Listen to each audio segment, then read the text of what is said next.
Welcome to episode 140 of the Grip Strip Podcast, the Pandora's Box Part 2 edition of the Grip Strip Podcast. My name is Philip Matthew. I'm your host, and I'm with my co host, Josh Fine. What's going on, man? Yeah, doing good.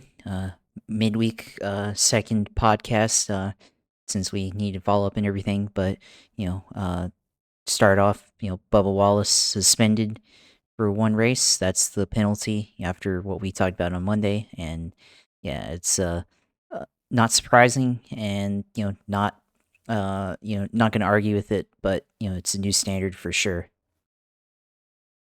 Yeah, it's the typical with NASCAR consistently inconsistent and selective enforcement when you had people doing that for years and they haven't suspended them outside of Matt Kenseth years ago, which was deliberate and he slowed down and did all that. But we'll get into that. Talk about any other news. John Hunter Nemechek will be driving the 45 car this weekend. So now two substitute drivers for 2311 this weekend. The Dixie Vodka 400. We'll get into the roundup, which includes MotoGP and Moto2 at Phillip Island last week.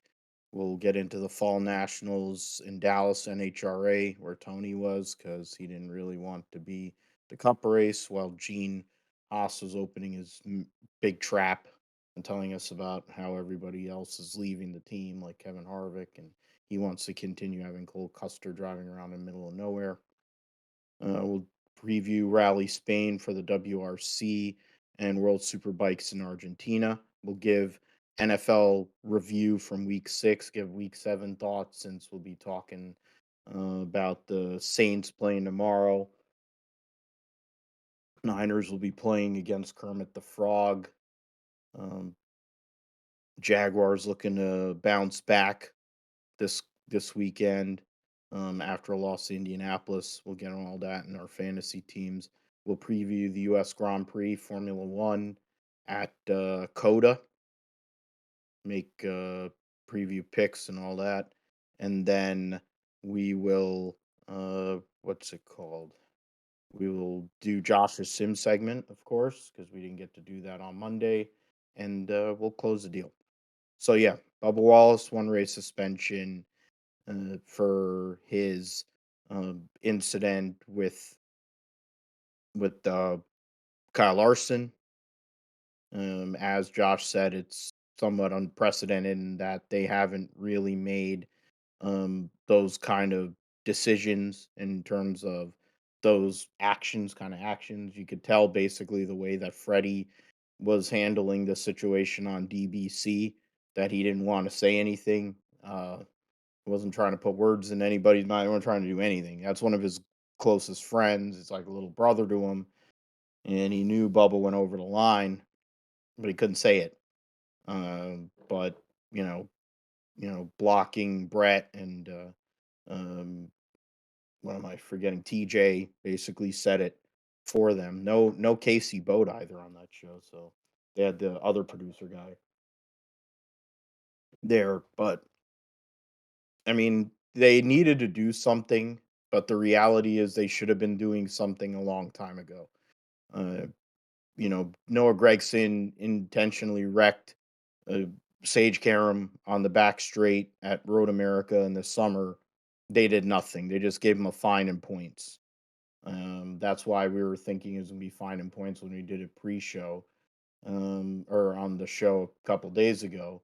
But instead, they decided to do the suspension because of I guess, the severity, the notion of, this next gen car, the speed, any number of machinations they wanted to come up with. And also probably to please the LCD base for which they seemingly are desperate for, who hate Bubba for crap that has nothing to do with him, but because he's black. Um, I mean the fact is fine. I get it. They're trying to make it. Do I really believe that that's going to change anything? No, because I don't think they're going to continue with this type of penalty um as we go along. I don't think they're going to consistently keep this penalty call. There should be a combination of everything. It should be you should get fined a decent amount of money. You should lose a ton of points, and you should miss at least one race, if not more. If you're willing to use your car as a weapon, that should be. And it doesn't matter whether it's Darrell Walsh Jr., if it's Chase Briscoe, if it's Kyle effing Busch or Kyle Larson. You shouldn't use your car as a weapon, period. But NASCAR also has to understand that they need to police this. If that's the way that they're going to police themselves, then you need to step in. You need to talk to these drivers, number one, and they have to respect what you're saying. But in number two, you have to set the tone and say, if you do this, this is going to be the only time, because the next time you're done. Carl Edwards made a career out of running over people, and Denny Hamlin's ran into people and cry wolf when anybody races him hard. The everyone gives shit to Brad Keselowski and Joey Logano. Joey Logano got junked by Matt Kenseth most famously, and that's more people know Matt Kenseth for that than his Hall of Fame career. And that literally ended his career, was junking Joey Logano. And the fact is, that was in 2015. Joey Logano's still going, and he ain't going to be stopping anytime soon. And he still drives aggressively. People want to get mad about it, but they don't know how to handle it because nobody wants to throw fists. The fact is, Bubba was bitch slapping or whatever the hell he was doing Kyle Larson, because Kyle Larson's a bitch, and all of his friends that are on the sprint cars and midget and all that side. Credit to them, they're great race car drivers. They all have their little deal, but they all, the dog whistles and everything notwithstanding, we know where they come from and their kinfolk and all that. We know how all of them kind of think. We know what kind of certain instances or events that have taken place that they probably weren't so against either. But long story short, they're going to make an example out of him for the LCD, and for the fact that I think as much as anything, Josh, the lack of contrition that he had in that interview really played a big part in that. I think also the aggressiveness and also running down the track, looking to basically have a physical altercation. Those two things, as much as, you can't cop to doing something intentionally, or else it'd be even worse. But they have SMT data, they have all that other stuff there. If that tells them one thing, he can't deny it. I don't, and they're not showing it to us. So obviously there might have been a broken part, but we don't know. We haven't heard anything about the forensics on the car in terms of what happened to it, if anything happened to it. Um, we also really won't know because he junked both of their cars. Um, but I guess yeah, you said it. You're setting a different precedent here with this call. But I don't buy that it's going to stand. I don't think it's something that they're going to continue with, because it's NASCAR. They don't know how to officiate consistently. They never have, and they never will. If it's a Hendrick Motors, if Kyle Larson does the same thing to Bubba Wallace, they wouldn't suspend him. That's the way if he did the same exact thing, they wouldn't suspend him. If Chase Elliott did that to anybody, wouldn't suspend him. William Byron can run over a driver under yellow, nothing. Alex Bowman is running right-reared Bubba Wallace, and more people are mad that Bubba Wallace got mad and went and nailed him in the face with water than the fact that, Alex Bowman tried to junk Bubba Wallace.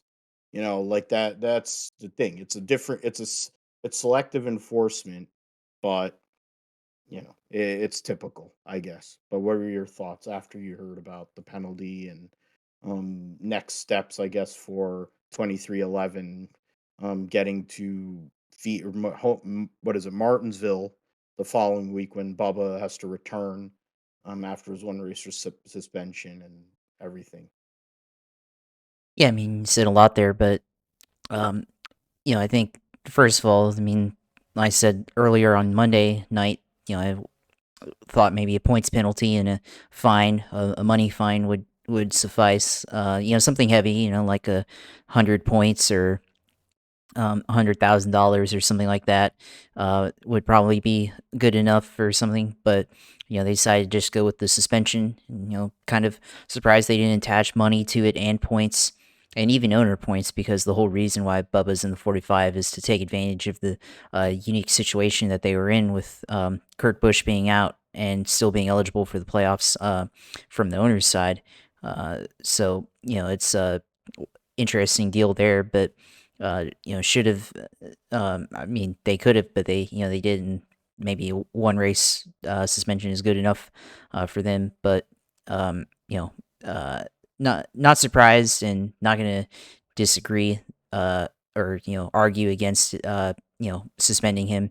I feel like there is enough there to do it if they wanted to, but just on like we said earlier, based on past penalties, didn't see or didn't think that they would actually do it, but now they did, and it's a new standard, like I said earlier. And now I guess if driver tries to junk another driver again like that on an oval, I think there's a difference here. You talked about Alex on Bubba Wallace. I mean, that was coming out of the chicane at the Charlotte Roval, and Bubba, still finished the race. He wasn't junked, so but I guess the idea of right rearing or even left rearing a guy, I guess you have to figure out a way to penalize that. But maybe you know I don't know, for a situation like what happened 3 years ago, but you know this is pretty major, and all the factors coinciding and everything.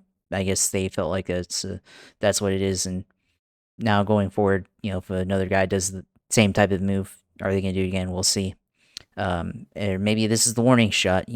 Obviously they've laid laid it out on the table what's gonna or what they're gonna do in that situation, and so I don't know. Maybe a driver decides not to do it on this level. We'll see.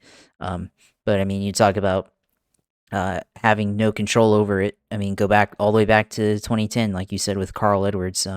And I mean, the first opportunity was when Carl Edwards put Keselowski in the fence, and then the second opportunity to reel things back in was when he right reared him coming to the line at Gateway back in 2010. So those are the first two incidents that come to mind, and I think they didn't do it to Jeff Gordon when he did it to Clint Boyer in 2012.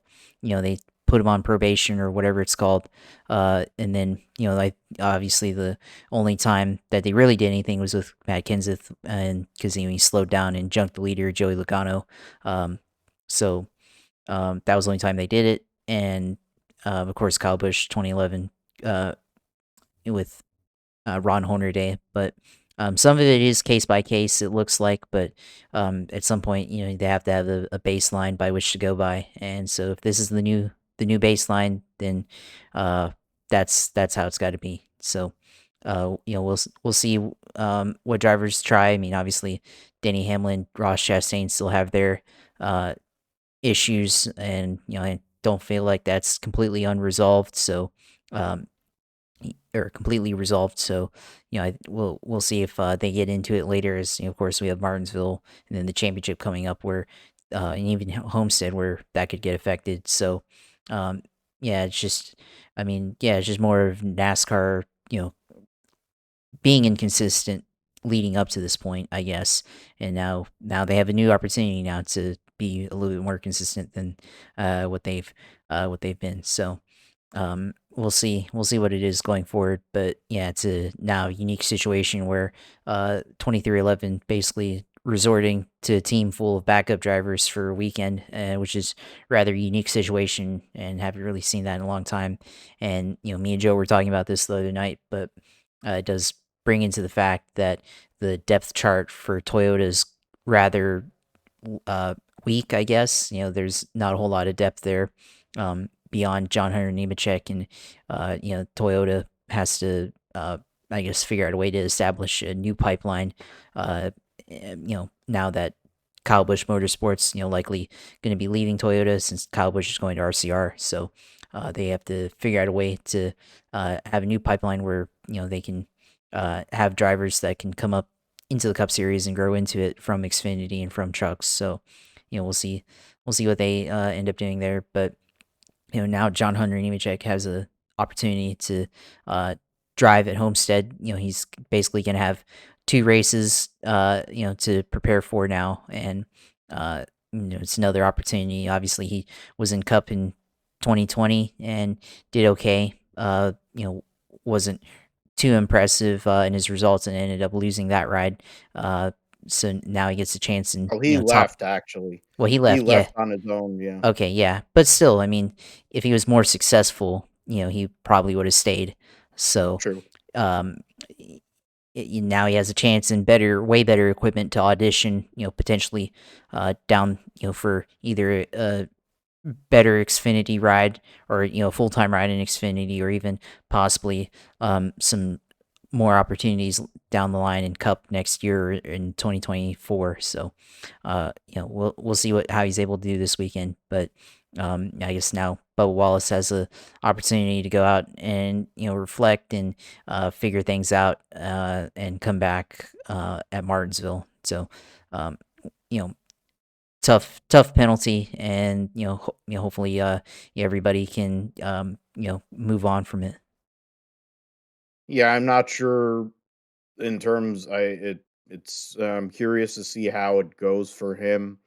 That well there's segments, I mean there's media outlets that don't cover the sport, shouldn't be covering the sport, inserting their 2 cents in, inciting this deal. Um I saw a TikTok, my buddy Brendan sent it to me from a guy who's been a fan for 30 years, just like I have, or 30. And it's like people who are on either side of the aisle. You don't know anything about the sport, or you're trying to make it about race. No. Here's the reality. Kyle Larson ran him hard the way he runs most everybody. He lost talent. I mean, I'm not a big fan of Brett Griffin, but their show is pretty good. He said it. He had a lapse in talent. He didn't get out of the corner there. In the end, yeah, Bubba got in the wall, but do we really know for sure if he sustained enough damage for it to be uh end of the race? I don't know. And we never will know, because every piece that happened after that was done by Bubba to Larson. And in turn, he also took out Chris Bell, which was collateral damage and could cost Chris Bell a chance to make the final four, which would be even worse in terms of the Toyota situation. But for Daryl, he has a week to think about things. He's won at Homestead before, so it's a lost opportunity. Considering the 1.5 mile package is really good at the Toyota teams. You go to Martinsville, which is one of his best racetracks, but they struggled, I think, in the spring a little bit. But now the microscope, which has been on him for a few years, is going to be on him even more, and everything he does is going to be even more scrutinized after that. Um, we'll see how he handles it. I hope that he's with his fiance and his mom and his sister and the people that support him, the friends that he has, and he's able to kind of compartmentalize it and understand that this doesn't have to define your career, but you have to learn from it. And in his case, more than a lot of other people, his actions are going to be considered more egregious or more even though they may not be. They may be the same as other people, like what Carl Edwards used to do, or insert Joe Gibbs racing driver, or insert Hendrick Motorsports driver, but they're going to judge it differently. So we'll see what happens with that as we go along. Uh, Couple other penalties. The 18 car had a left front tire come off late in the race. So that means Ben Bayshore, who we are not sure if he's going to be the crew chief of the 18 car when Ty Gibbs takes over next year, to be honest. So he's suspended along with the tire changer and carrier until the clash. So goodbye to those guys for the rest of this year. In terms of how that affects the 18 car, doesn't really matter because Kyle's on the way out. I don't think they're going to call Chris Gale because he's involved with the Ty Gibbs. Chris Gale got fined, lug nuts loose on the 54. There was a penalty for Mark Setzer in the 51 for affecting changes to the body. Uh, so that's 40 points, owner and driver. So they got penalized earlier in after Daytona for issues. So I guess now retroactively they're trying to get penalties on them. So that's convenient. Uh there's that. So other news that came out after we did our first show was Ty Dillon was announced to drive full time for Spire in the 77. So he's like a cat. He has more than 9 lives. I didn't know having a hot wife could get you multiple Cup Series rides, but in Ty Dillon's case, it definitely has. Um, Also, NASCAR talking about a wet weather package for short tracks. I mean, maybe they should make a short track package that's actually good instead of worrying about running a wet weather package. But that's just me. Um, Going through some of the Xfinity Junior Motorsports, of course, they announced that Josh Berry. Josh Berry would be back next. Yep, thanks. Yeah, He'll be back next year, they've got a and they huge back problem. will. Yeah, I got a huge back problem. That was funny. And then he's got Tire Pros is going to be the first of the sponsors that will be back with him. I'm sure a lot of the other people that have been with him this year will re up, and he will be somebody that would look at as a favorite, even with some of the new people that are coming in to the series next year. Um, Hattori Racing is gonna move on from Chase Purdy, but they'll keep Ankrum, so there'll be a second driver there if they keep two trucks. Who knows? That's to be determined since Toyota's situation is kind of in flux. I know their DGR is going to run Toyotas again, but it's curious to see how that'll all go. Um, all right, so that's it for the NASCAR news. Um, Trying to go through some of these other Force Indy to back Francis, back to oh wow, so they're changing this Singapore track. Oh wow, so that's good. They're gonna cut 20 seconds out of the lap. That might be even better. Mm, we'll go through some of that here shortly. Um, we'll get into the uh, GSP Roundup. We'll start with MotoGP, which ran at Phillip Island last week. The results of the Australian Grand Prix saw Alex Rins win for Suzuki by just under 2/10 of a second, 18 hundredths of a second over Mark Marquez, who got his first podium since his latest surgery. Pecco Bagnaia was leading on the final lap, but got passed by both of those guys. Led a train of Ducatis and fellow Italians in the process. One, two, three, four of them uh, in terms of Italians, and then there was a three, four, five, six Ducatis. Bagnaia, Bezzecchi, Bastianini, Marini, Martin, Zarco, all Ducatis, all up there. Alicia Spargaro finished ninth. Brad Binder 10th. The people that crashed, the Jack Miller, the home favorite, crashed uh, in what is it, lap 8 with Alex Marquez, and then Fabio Quartararo, the points leader, defending world champion, crashed on lap 10. Franco Morbidelli had a mechanical retirement, so both Monster Energy Yamahas did not finish the race. Joanne Mir, the former world champion on the Suzuki, finished 18th, so just kind of crazy. Um, Rins qualified 10th. and won. His teammate was nowhere. Uh, the points going to Malaysia this weekend. Right now, Pecco Bagnaia has a 14-point lead on Fabio Quartararo. Two consecutive races and three out of the last four, Fabio Quartararo has not scored points, and now all of a sudden he's on the back foot.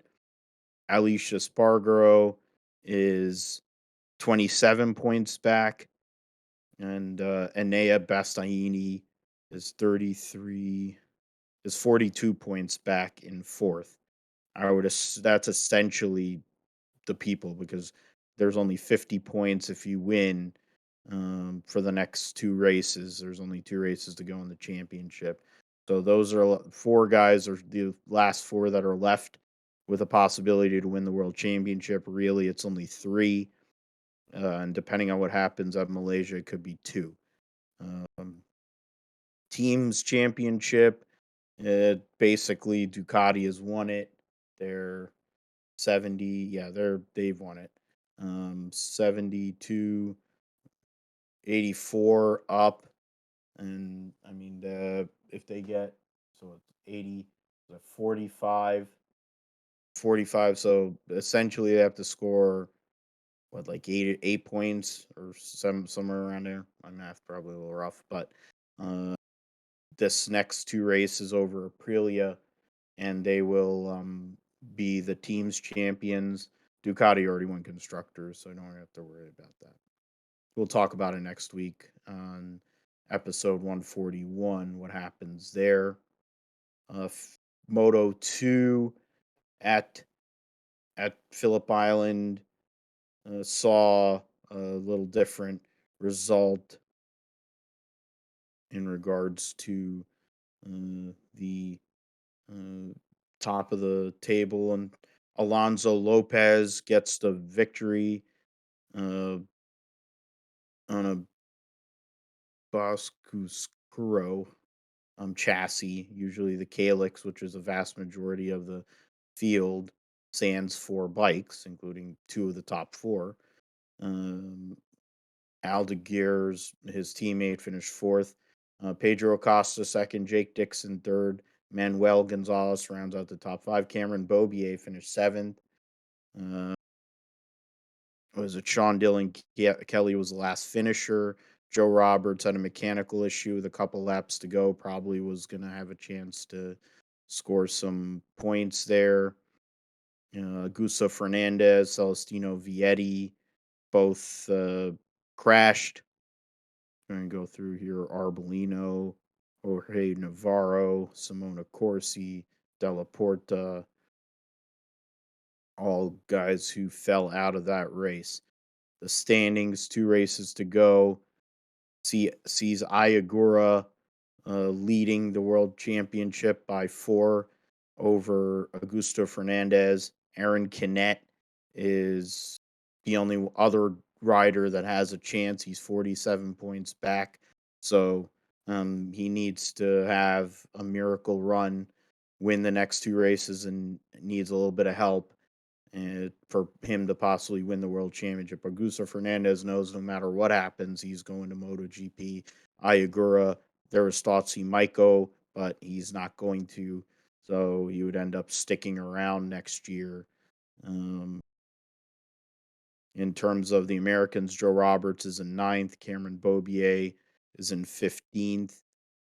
Roberts is 7 points behind Alonso Lopez, and was it 16 behind Jake Dixon, 18 behind Pedro Acosta.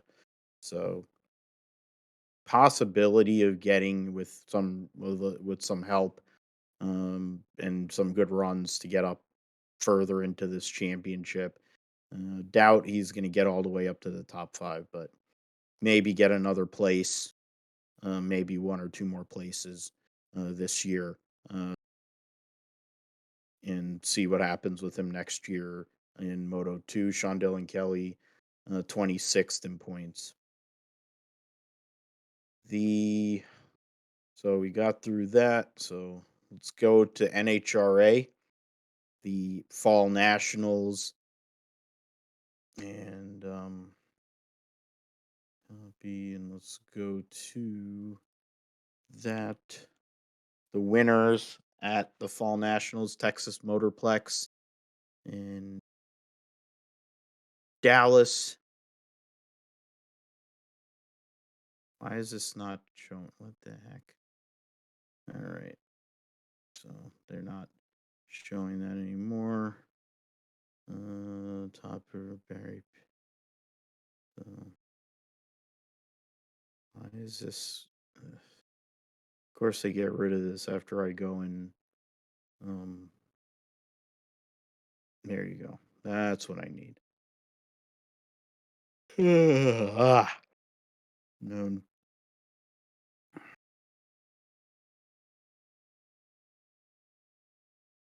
We have in Top Fuel, saw Justin Ashley get the victory over Austin Prock in Top Fuel. At Justin Ashley now has an 82-point lead with 2 races to go. Fifth win of the season. Um, seventh overall for his career. Then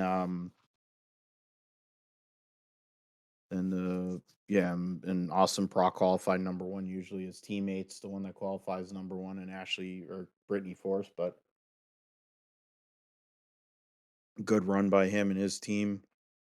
Ron Capps and Matt Hagan were the final in funny car. Tony Stewart was there, of course. Ron Capps gets the victory, number 73 of his career, number 5 of 2022, 10 points back of Robert Height in regards to trying to win his third championship. Erica Enders gets the victory, uh, her ninth of the season, career high, 42nd of her career, beating Greg Anderson. So big wins for her. The standings going, or there's Pro Stock Motorcycle too, isn't there? Or am I forgetting? Yeah, and then and Jerry, what is it? What's it called? Hector Rana Jr.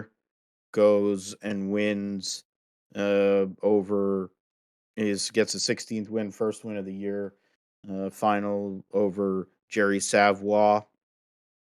First time in 3 years for Hector Rana Jr. getting a victory. So big deal for him.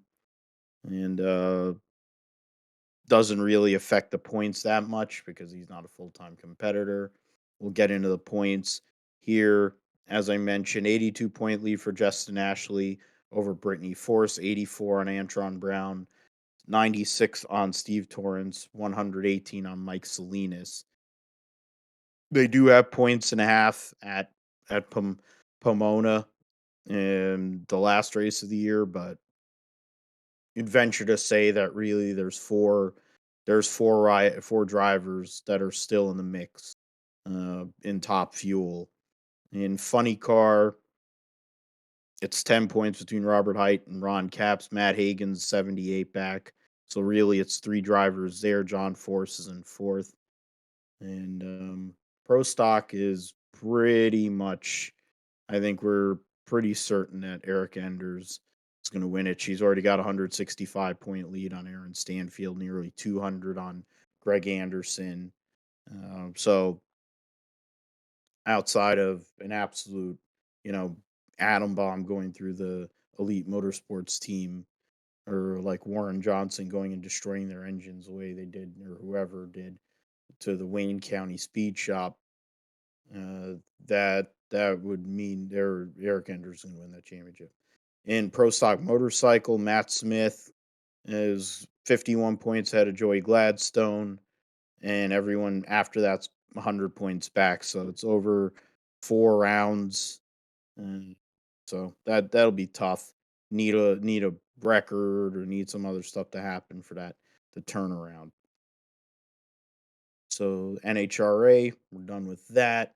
We'll get to Rally Spain. Obviously, Cali Rovampera has won the World Rally Championship.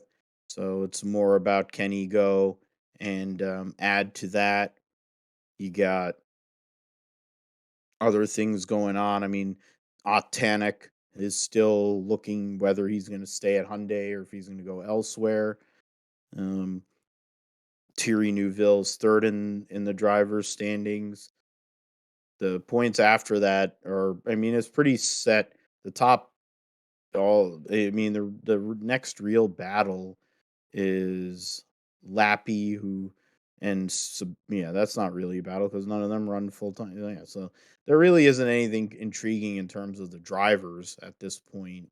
The teams championship, Toyota has even a near 81 point lead. Yeah, so yeah, 81 point lead on Hyundai. So points are basically straightforward at this point. Can Rovampera add to his year? He's already won six, six rounds. He's won. So can he add a couple more to his championship winning season?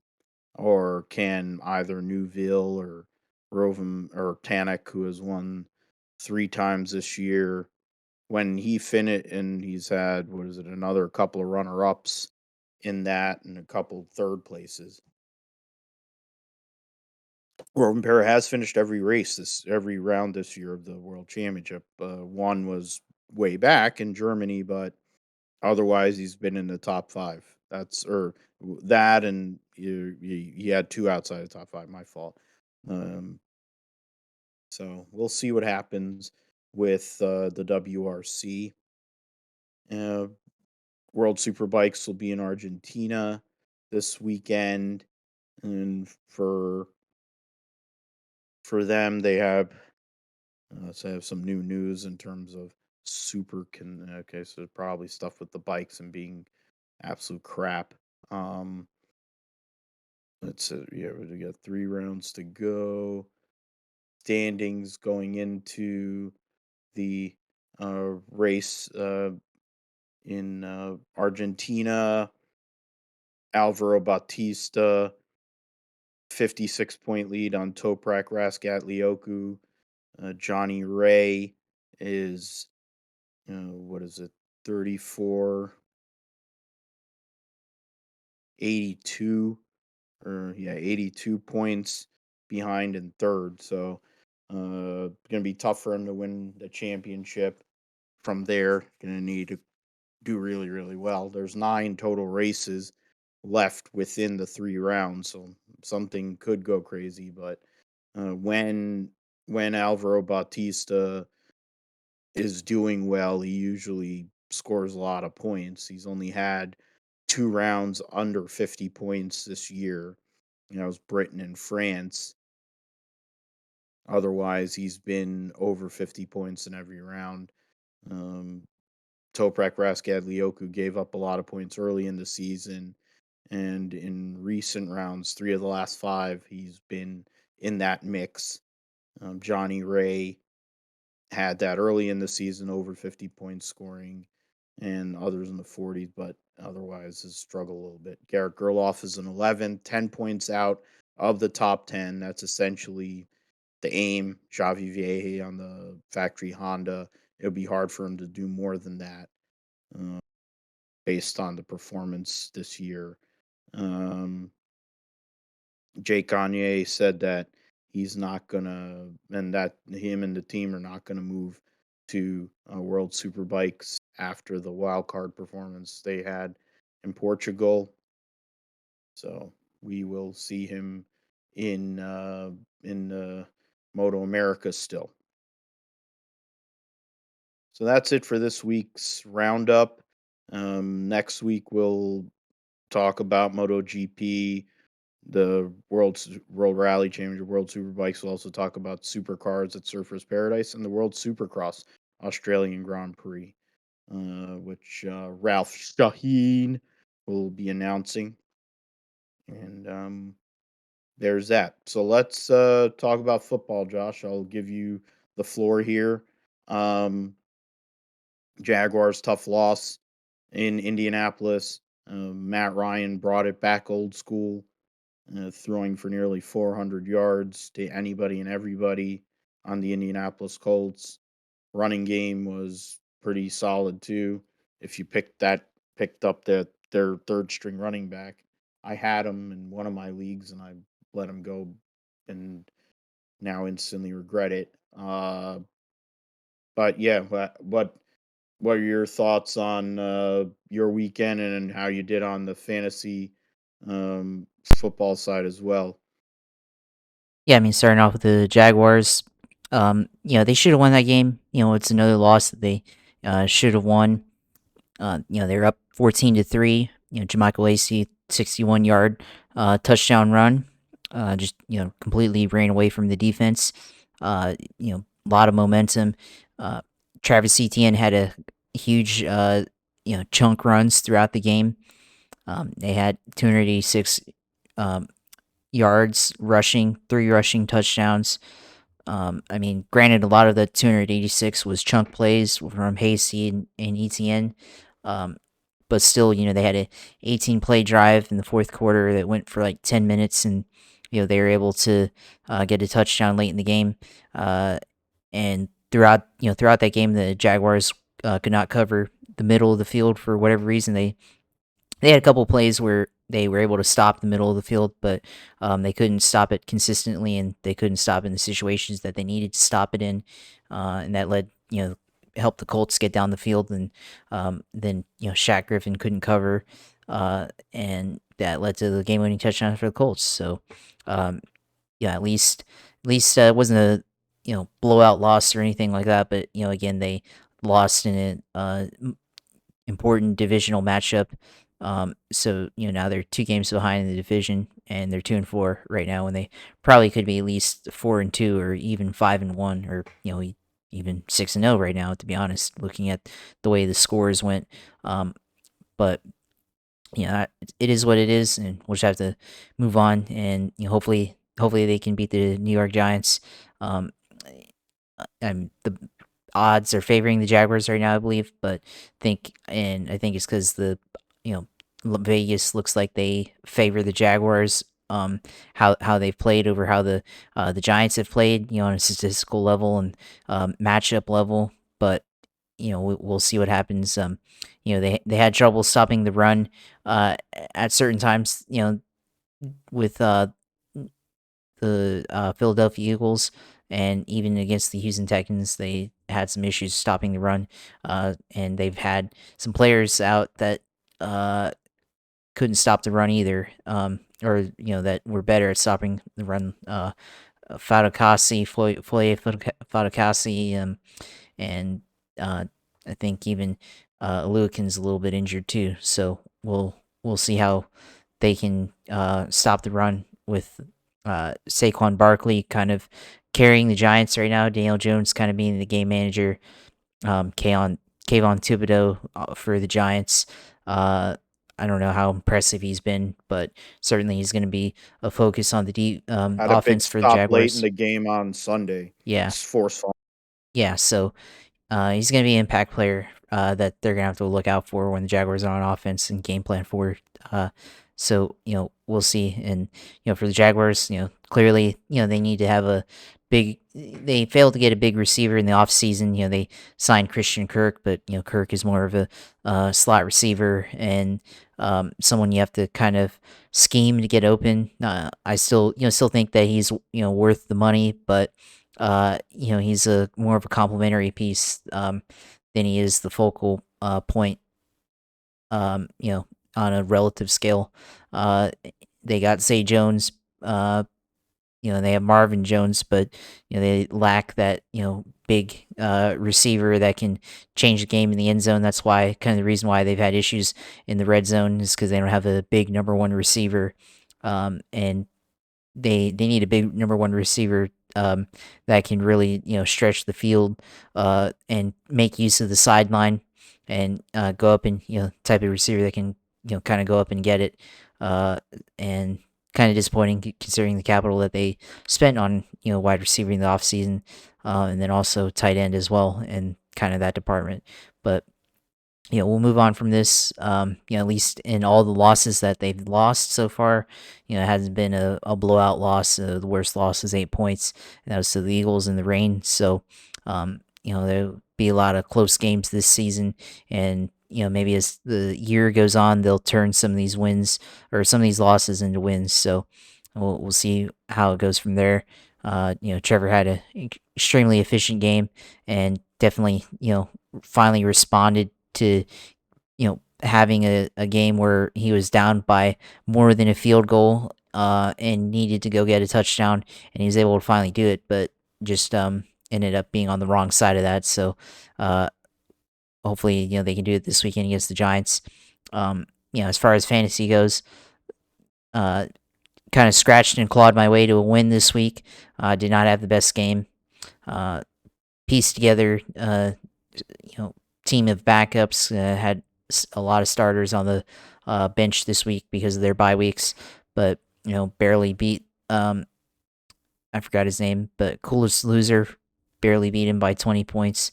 And he had some issues on his own Luke. with the Monday night game with Cortland Sutton um, and Melvin Gordon, but managed to pull out the win. So move on to 4-2. But of course, I think of the 4-2 teams definitely on the end of that because I don't have the uh, most points scored of that group. So gotta pick up the points. And this week facing Mister or Professor J. So projected win right now against him, and now I got all my starters back and picked up Jonathan Allen from the Washington Commanders. So should be a good pickup there. He's been pretty good as defensive tackle and pretty pretty full, impactful player. So uh, we'll see this weekend. Hopefully that works out to be a good move. Um, but yeah, this week, you know, kind of a struggle in terms of fantasy, and football was encouraging, but ended up with another disappointing loss. But we'll move on and not get too down about it. Yeah, for me, fantasy was definitely not pretty. I'm trying to go back in. I know I lost to Wilson, but that one was basically determined in terms of he scored. And I mean, to be honest, I didn't do bad. I lost by less than 10 points. And he had some huge scoring uh last week. So yeah, oh man, why are you yawning? Ugh. Yeah, his projection was to score over 200 points. I mean, his having Jamar Chase basically canceled out my having Joe Burrow. I have Stephon Diggs, but he had great running back productivity from Alvin Kamara and Brees Hall. Uh, I did, of course, have Trevor Lawrence, but uh, that didn't help as much as it could have because in an IDPs, I have Devin Lloyd from Josh's Jaguars, Cameron Jordan. I can't seem to pick the right defensive lineman. Eddie Jackson did all right on Thursday night in that shit show between the Bears and the Commanders. I left Brian Robinson on the bench. So Wilson has a loaded team, so we'll see what happens this week. I'm playing Steve Island Irrelevancy. He has Kermit the Frog. Um, Amongst others, he has Austin Eckler, Pitts, DeAndre Swift supposedly is coming back, Aaron, Minka, Fitzpatrick, um, Dietrich Wise didn't get put in. Okay. Um, yeah, I have Stefan Diggs on the bye, which doesn't help. So I'm hoping Amon-Ra St. Brown actually comes back this week. He's not on the injury report, so I guess that means he is back. Joe Mixon is in there. My running backs are not great after Joe Mixon. I probably should have made that Eckler deal. And I traded him to Steve, no less. So we'll see what happens with that. I'm sixth in the league. right now, not where I really want to be, but it's we still got about half. They were not even through the first half of the regular season. In the other league, running really bad. I Because it's just a kind of a shitty setup. I've had a lot of injuries. Um, I get Dak Prescott back this week, so I'm putting him back in the lineup. I have Chris Olave back, so I'll be playing him on Thursday night. And Damian Pierce was on the bye last week, so he's back, so that's good. It's kind of a shit league, whatever. I'm hoping Jacksonville's defense shows up against the Giants and does something. We'll see what happens with that. And then in my sleeper league, we're eighth out of 12 in that one. We've never really had luck in it last year or this year, which is part of the reason why I needed to get Vic in on it. Uh, we're playing the first place team and giving up what amounts to 50, what is it, 25 points? Yeah, 25 points in the projection, largely due to, I think, wide receivers, tight end. Yeah, because tight end, we're giving up points there. Flex, we're also giving up points there. We also have Michael Thomas out, but we're supposedly getting back Jonathan Taylor. So we'll see if then we kept him. He was one of our keepers. We kept Jonathan Taylor. We kept Trevor Lawrence. And I'm trying to remember who our other keeper was of that list here because I know those are two. It was Trevor Lawrence. It was Debo. Yeah, okay. Yeah, so it was Jonathan Taylor, Debo, and Trevor Lawrence were our keepers. So we'll see what happens with that. Niners lost more people due to the injury. Uh, Atlanta ran all over us like they didn't have a defense. Nick Bosa wasn't in. When Nick Bosa isn't playing, the Niners defense is kind of ordinary, which is crazy to think, but they can't the Atlanta Falcons, it looked like Marcus Mariota was running his old Oregon offense back in the day when he won a Heisman Trophy. Um, Niners had a lot of mistakes, drops. Jeff Wilson fumbled, and that caused they returned it for a touchdown. So that was essentially the beginning of the end. Jimmy actually didn't have a bad game, but when you're dropping balls, got people dropping wide open passes. He missed a couple of passes there to George. Missed one to George Kittle, and defense couldn't stop anything. Couldn't stop the run. Couldn't stop the pass. Didn't do diddly poo offensively. I'm about to do the whole Jim Mora bit from back in '96. We couldn't do diddly poo offensively. Couldn't make a first down. We couldn't run the ball. We didn't try to run the ball. Couldn't. We sucked. We stunk. Well, they did. We need those And type of coaching rants back. That was when yeah, coaching rants were entertaining. Now it's not quite like that. none of them do that anymore. There really isn't. I mean, Jim Mora had that rant and then the playoffs rant, which the point is the reason people don't do that is because that usually is a sign that leads to the eventual firing. When Dennis Green went and said they're going to crown him, then crown their ass, he got fired soon after. That's part of it. The only one that's had the rant that didn't get fired and ended up still doing pretty well was Herm when we play to win the game. That one he didn't get fired. Hello, but now he got fired. They gave him a freaking when he got fired from Arizona State. They gave him a coach ticket to leave, which is pretty effed up. But that's beside the point. Niners get the gift of playing Kermit the Frog and Travis Kelsey this weekend after they played in the game of the year against the Buffalo Bills. Um, and they're going to be looking for another win. Mahomes is 2-0 against the Niners. Uh, the first game they played him was when Jimmy G blew his knee out a few years ago, I think. And then we know the second one, and that'll still give me nightmares until the Niners ever win a Super Bowl.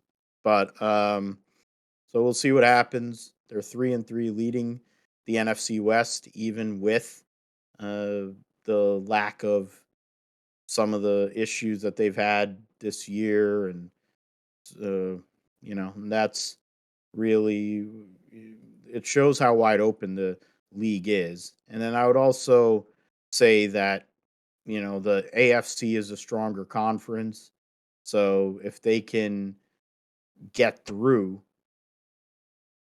I think that's if they can keep going, then and kind of fade some in more injuries, kind of fade some of these injuries, I think they have a chance to win the division.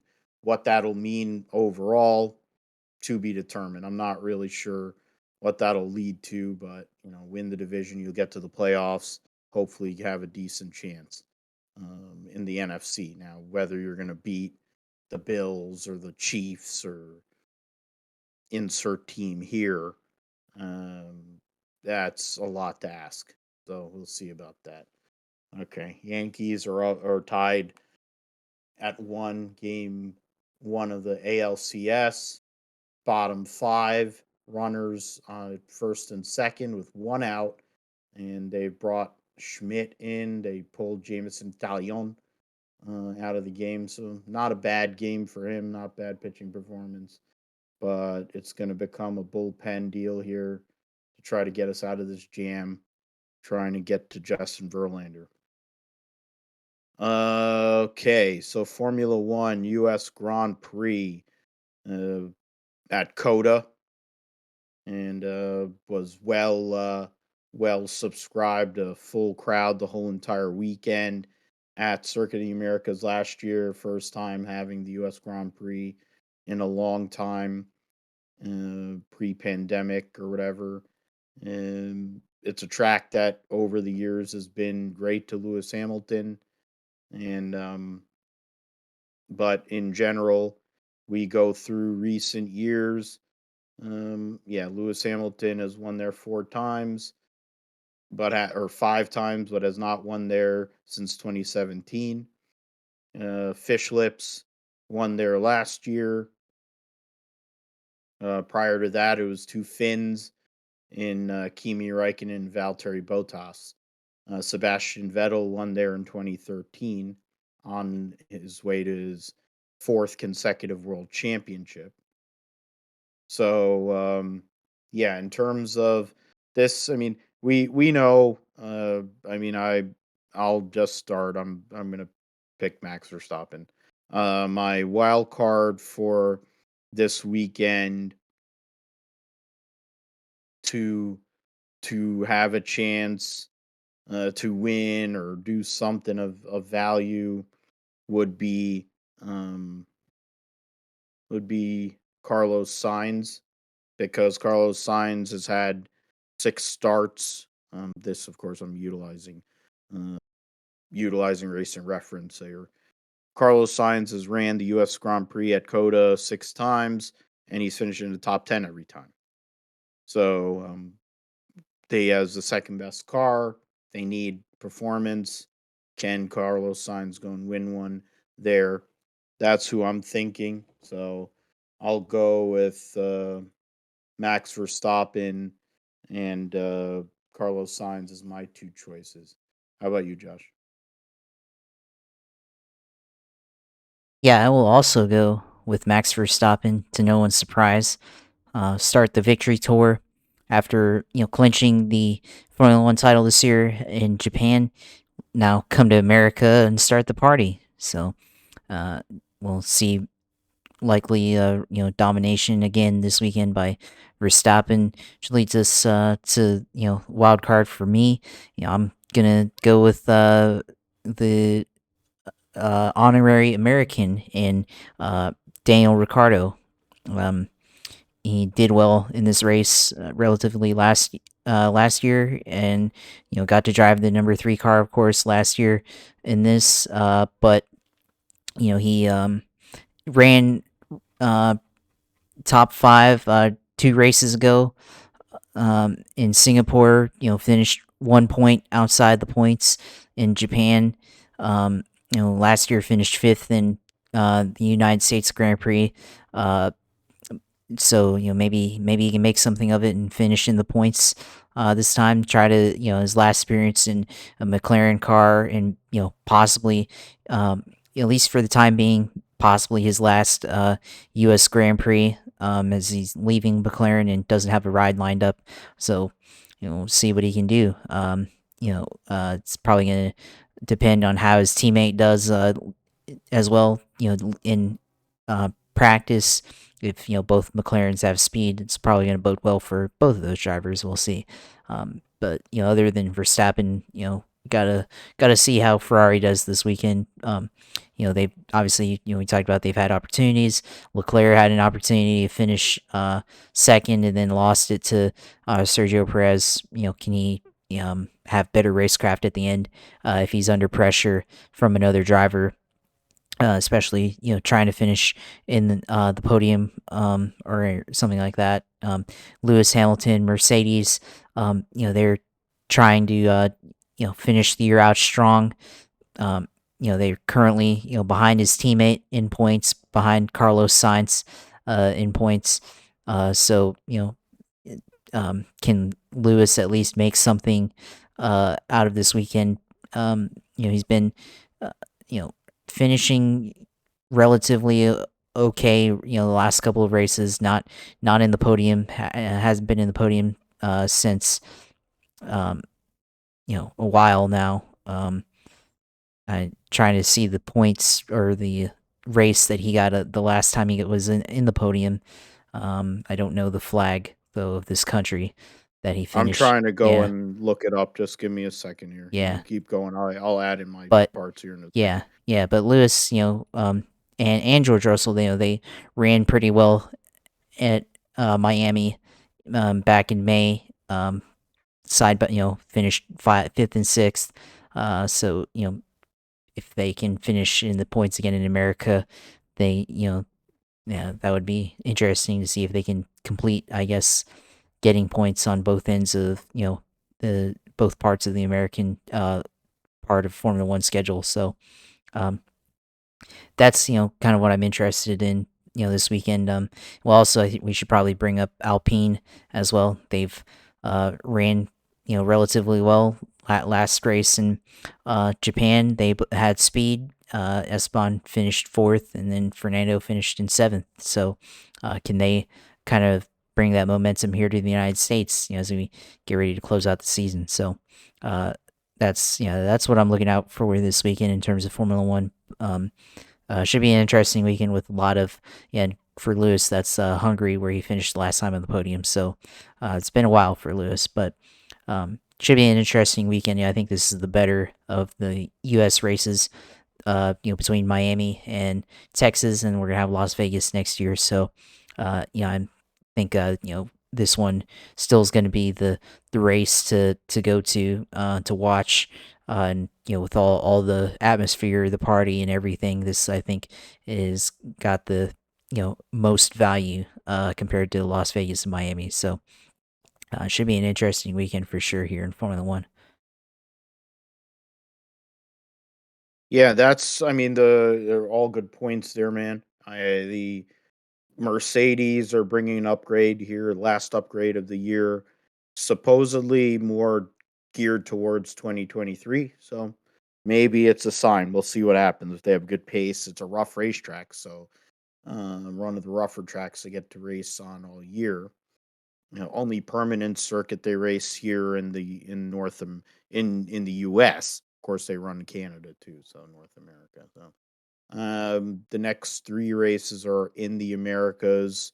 You have the US Grand Prix, then you have Mexico next week, and then Brazil. So all three races in the Americas or South America. Yeah, in South America. Yeah. So Can Alpine go and add to their gap in regards to their lead over McLaren?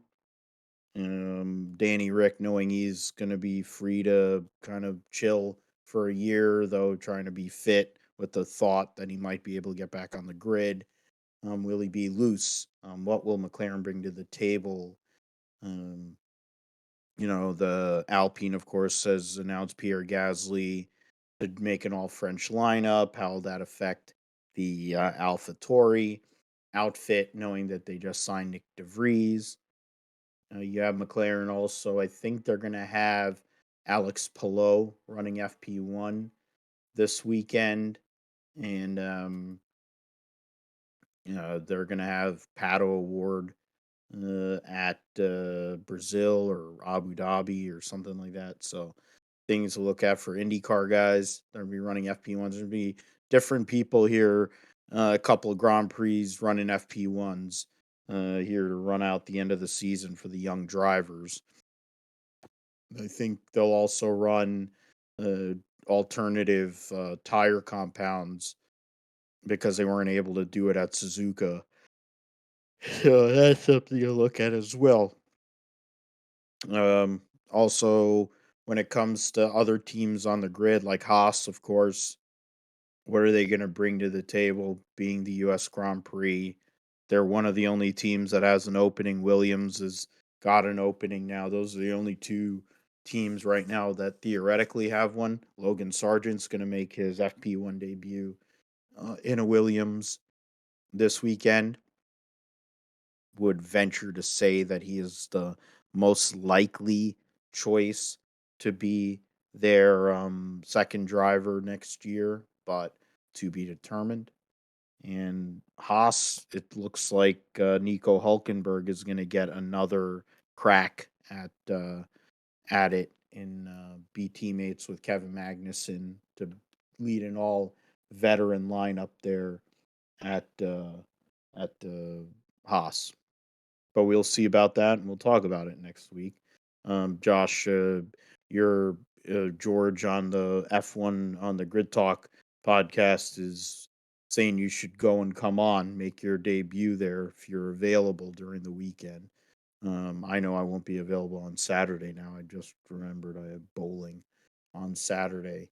But I think I'm going to angle to work Sunday's post race show, and then do the preview on Monday for the Mexican Grand Prix. But we'll talk about it offline in regards to that and see if you can go and make your Grid Talk debut there. Yeah, I'll have to But see about before that. that, Yeah, but yeah, we'll talk about it later. yeah. But I guess it's your time to shine. Sim segment. What you said you were racing on Monday. You said you had done some racing during the weekend. So let us know what you were doing.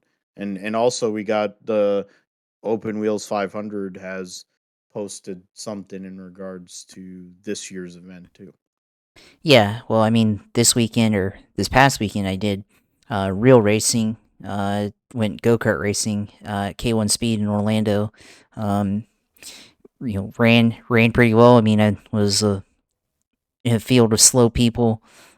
Just people trying to enjoy their Saturday nights, and I was sitting at home and I was kind of bored. I was like, I need to do something, and I was just like, oh, I'll drive around to Orlando, just go race go karts. So I went and did that, and ran first place in both races. I mean, by a wide margin.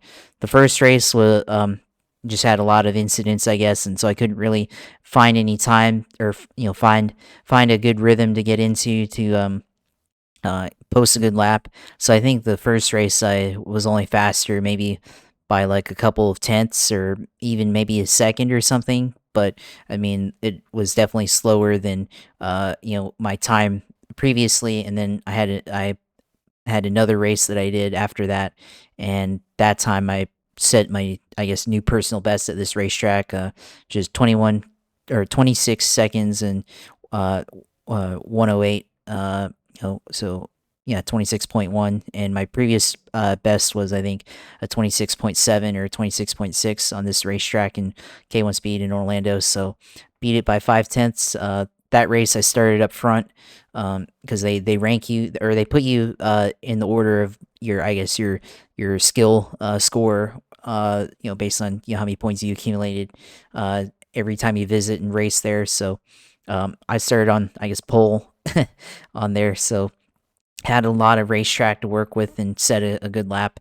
Of course, have to navigate traffic. People are really slow, and everything. I mean, my best lap I said was a 26:108, and let me pull this up here in my results sheet for my email here. Or yeah, real quick. K1 speed. My results from Orlando on October 15th. So my best time was on my second race, 26:105, 105, not 108. And the worst time was a 45:6. So Right. It was like an ARCA race. yeah, essentially, yeah, and, like, I'm just, flying around there and trying to navigate traffic. People are slow, somebody's, like, running, like, this guy running a 45:6 as his best lap, average of 48:6.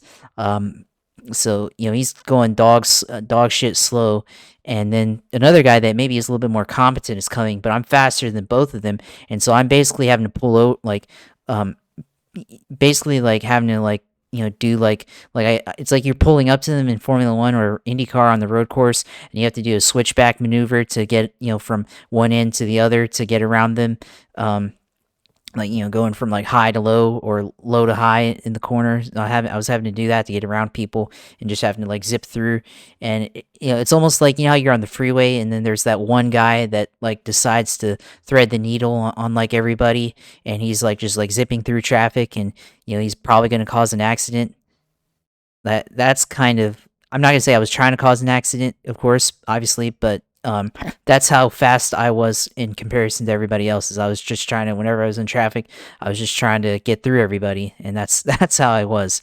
And, hopefully, the moves that I made, I mean, there's a couple times it's like, man, I really cut it close there because I was just seeing a gap there and just trying to, stuff it in there, I guess, and make it on the other end as other people are, you know, driving slower, and I was trying to do it. So, hopefully nobody was too angry or anything like that, because obviously, when you're going way faster and then, or you're slower, and then someone just like zips right on by you, catches you by surprise and catches you off guard, and you're just like, oh, what the hell just happened there?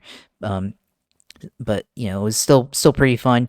Definitely got a, I mean, not a workout, but you definitely get a little bit of activity, I guess. I mean, I measured my physical activity on my Apple Watch, and heart rate was definitely up, and measured, I guess, how many calories, and it was only like 10-minute session, I think, or 15-minute session, so it wasn't like a whole lot in that department, but definitely, and every time they would slow down the cars to get somebody righted straight, or um, you know uh, fix something. They temporarily, basically slow them down. So you're basically like in a virtual safety car there. And I could, I definitely had to catch my breath for a second, just because that's how fast I was going. But um, yeah, definitely need to go when there's either nobody there, or I guess, like, I mean, they have race leagues on Sunday nights, I think, or other nights, or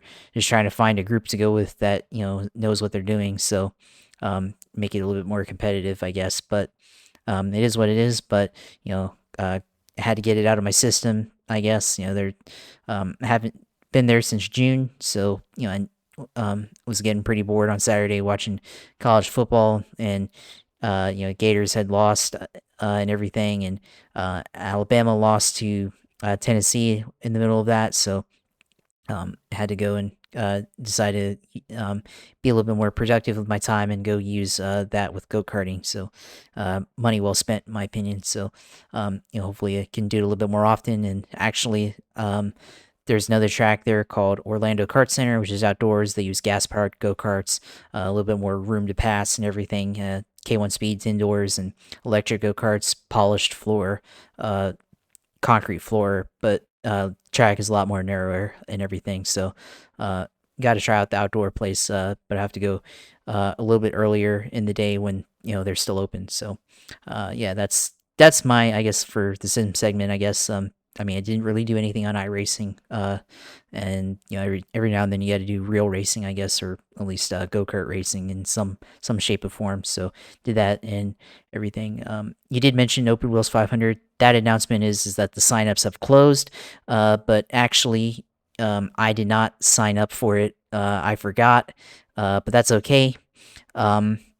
Obviously, I'm satisfied with what I did in the Indianapolis 500 on iRacing earlier this year, and I don't feel not that I don't want to Cheers do to it. that. Yeah, Cheers to exactly. that. Not that I don't want to do it, but I don't feel the urge, I guess, to want to sign up for it or, put in the time to sign up for it.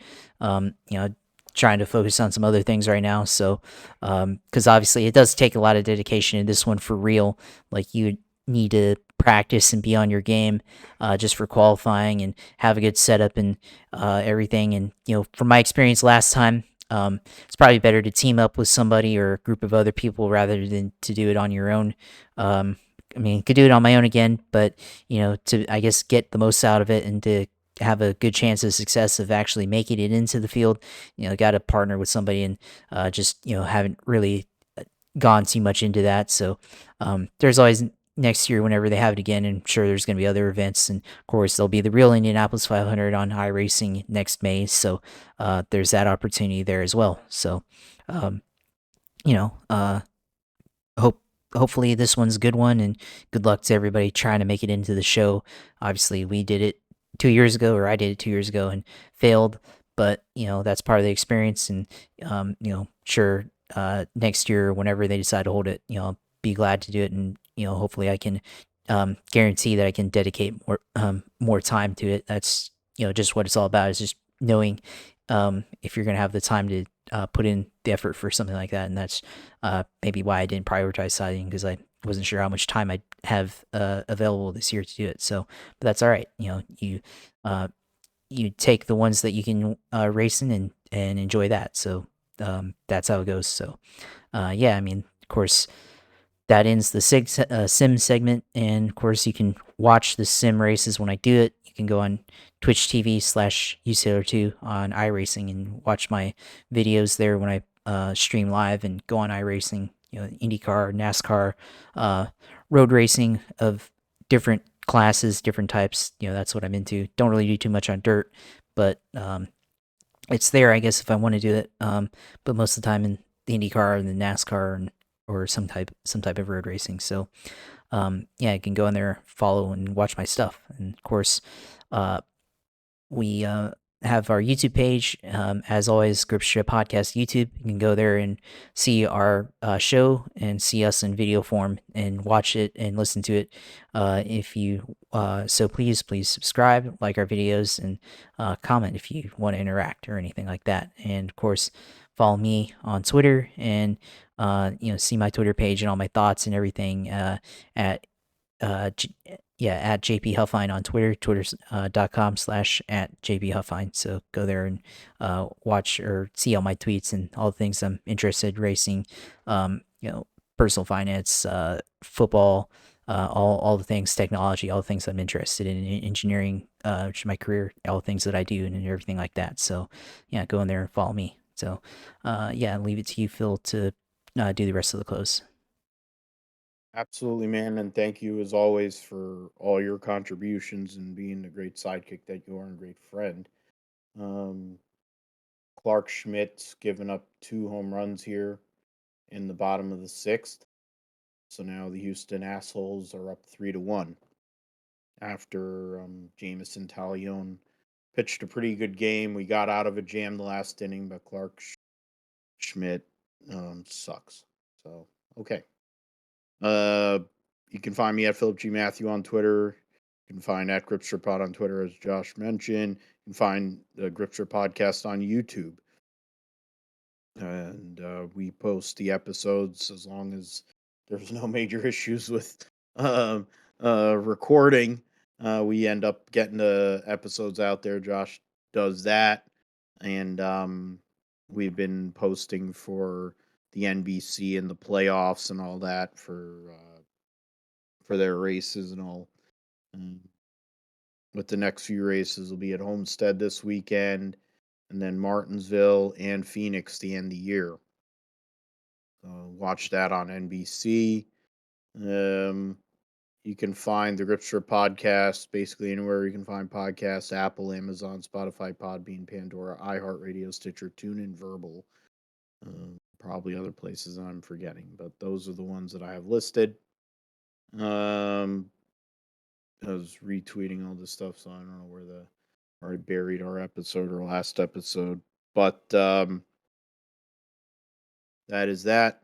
You'll come back next week for episode 141 of the Gripster podcast. We'll talk about all the NASCAR happenings. Truck series will have determined their final four at that point on Saturday afternoon.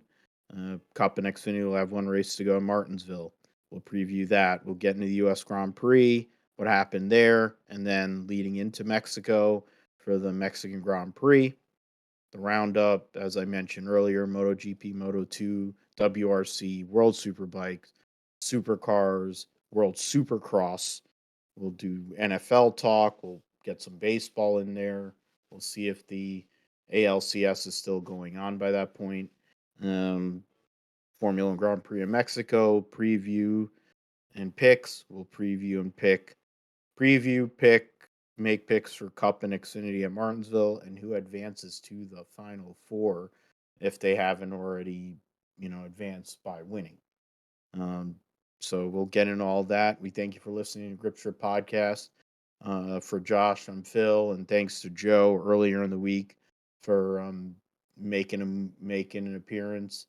And for that, take care. God bless. Be nice to each other.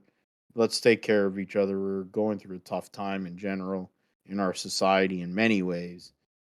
It's better and easier to be nice than to be evil. And even when whether you say certain things or say them in a certain way, we're not trying to be evil. You're just it's the real. It's like feelings that come out here. Um, Life's too damn short to be angry, and life's too damn short to be going and doing effed up stuff. And there's too many people that are doing effed up stuff and trying to do effed up things. And it's we need to reset in that sense. Uh, but that's for another day, and I guess for another podcast. So for Josh, I'm Phil. Take care. God bless. Goodbye.